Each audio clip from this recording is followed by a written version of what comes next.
So some cons about rollerblading home everywhere, like rollerblading everywhere, is when there's a storm and you're at work, you still gotta rollerblade home.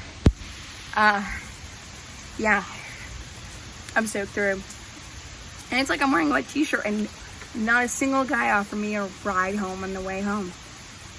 But taking these off, here's the thing.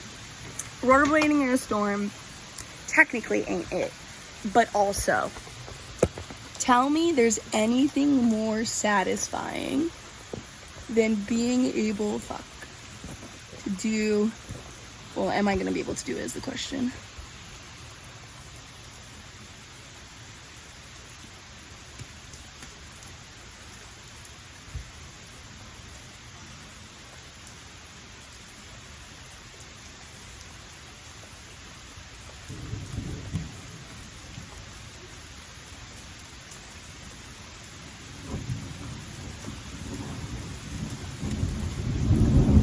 Oh shit, y'all hear that one?